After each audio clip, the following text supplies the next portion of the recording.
Over at RetroWare TV, the guys and I show you a lot of great games from the past. But as gamers, we still play the latest and greatest games from this generation too. So I thought it might be fun to make a top 10 of my personal favorites from 2008. Now I know that lists can be controversial, but this is just a list of games that I personally had the most fun with this year. It should also be noted that I don't own a PS3 yet, so there won't be any PS3 exclusive games on the list. Feel free to add any ones that you think I missed in the comments or on the forums. Now, on with the show. Number 10. Smash Bros. Brawl has everything. Deep but accessible gameplay, crazy levels, and of course the full roster of Nintendo characters. But there is one chink in the armor of this game, and that's online play. While I feel Brawl is generally an improvement over Melee, it was an incremental step rather than the huge leap that I expected, and with the online situation the way it is, it might as well have not had it at all. This was definitely one of my most anticipated games of the year, and it managed to net itself the 10 spot based totally on the fun of playing with friends. Number 9.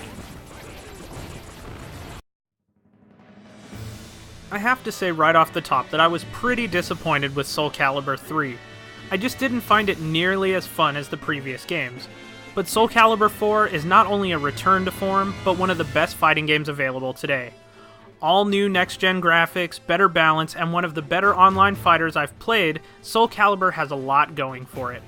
I would have ranked it higher, but the modes were all a bit samey, and I wish there was no Yoda, because he is so cheap.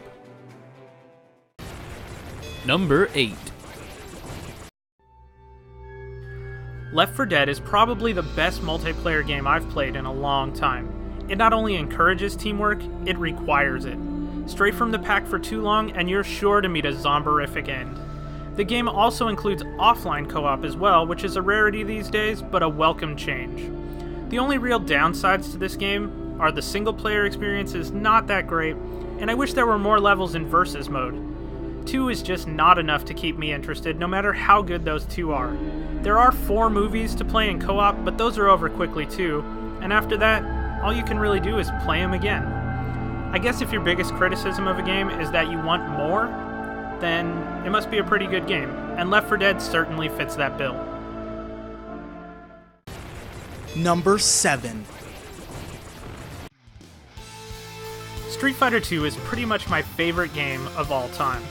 And this version did just about everything right. A new coat of paint combined with the same amazing core gameplay and lag-free online play make this a must-have for the old-school gamer. So far the new balance tweaks seem to be pretty good, and the addition of an all-new soundtrack made by the OC Remix community is a nice touch. Overall, Street Fighter has never been so good. Now if only I could get a decent D-pad on the 360 to play it with. Number 6. The Dragon Quest series is probably best known now as Final Fantasy's older, nerdier brother. But don't let the old school interface throw you off. Dragon Quest IV is definitely one of the best DS games this year, and one of the best RPGs the system has gotten to date. The art style is great, and the gameplay is solid as ever.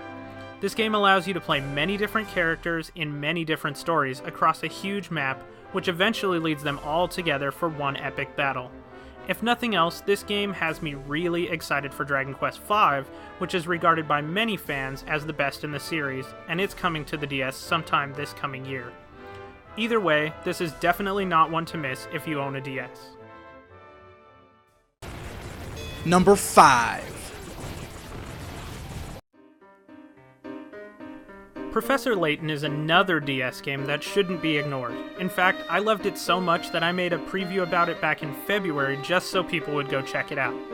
Layton is pretty much the definition of a casual game. All you do is walk around town and solve brain teasers, but the deceptively simple gameplay hides one of the best and most fun puzzle games of the year. The decidedly European art style and animated sequences help keep the story moving, and honestly, I had a hard time putting this one down. I always wanted to solve just one more puzzle, and that's always a good sign. Number 4.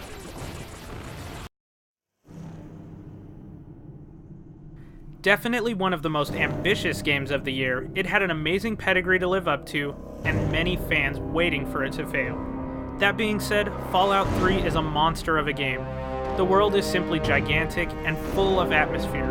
Plus, the inclusion of a fast travel system makes it so that it never feels daunting.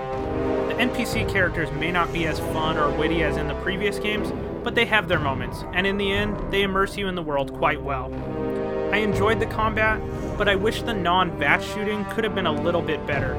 Still, the total level of customization and polish make this my second favorite RPG this year, and I can't wait to finish it.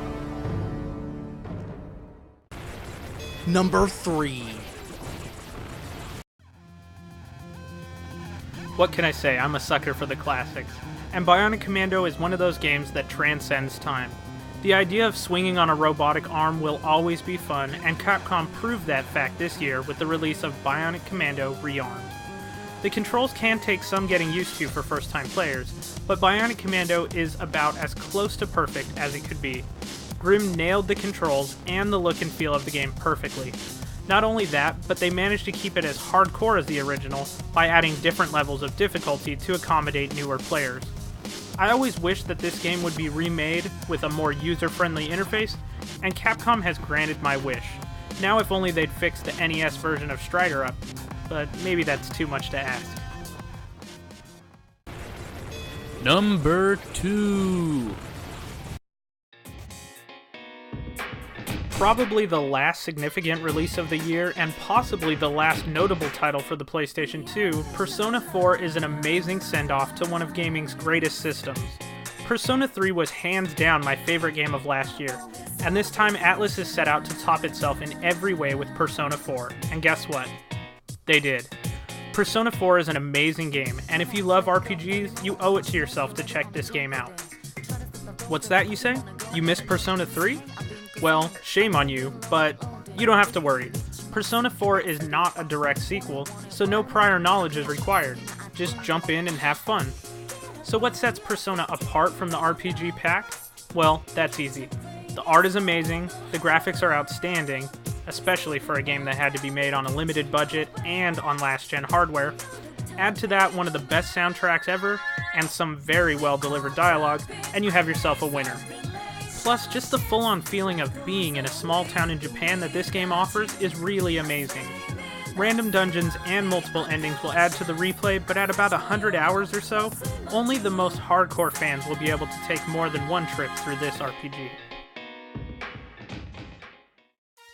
So I know what you're thinking. What could be better than all of that? Well, it was a tough choice, but Persona 4 has only been out for a short time, and I haven't gotten to complete it yet. So I went with the game that I got the most time out of this year as my number 1 pick, and that game is... Number 1. I honestly didn't think that Firaxis could pull off a more casual Civ game, but I was mistaken. Civ Rev is pretty much the most addicting game I've ever played. I've always been a big Civilization fan, but this game takes the gameplay from classic Civ and streamlines it into something that I can not only play in shorter sessions, but that I can also enjoy on the console rather than on my PC. I will admit that some of the science trees seems illogical, like being able to get cars before you can get paper or whatever, but there is just something so addicting about this game. The map is different every time, so no two games are ever the same, and the computer has tons of different difficulty settings, so the game can grow with you as you get better. If I'm being totally honest, just talking about it right now is making me want to go play some more. If you've always wanted to give Civ a shot but felt intimidated by the sheer number of options, then this is the perfect place to start. And if you've never played Civ because you don't have a PC capable of running the latest version, then this is also a good chance to jump in. I do want to say that this game is also out for the DS, and it's very similar, but I prefer the 360 version for the shiny graphics and sound. Still, in a pinch, the DS version is very competent. Well, that's it for my top 10 of 2008. I know my choices are not going to be the ones that you see in magazines or on some of the bigger websites, but out of all the games that I played, these were my favorites, and hopefully you saw one of your favorites or something you might like to try out. I've got a lot of great stuff planned for next year, so hopefully you'll join me over at RetrowareTV.com and check it out. And in the meantime, I guess I'll end this video with some honorable mentions. See you next time, guys.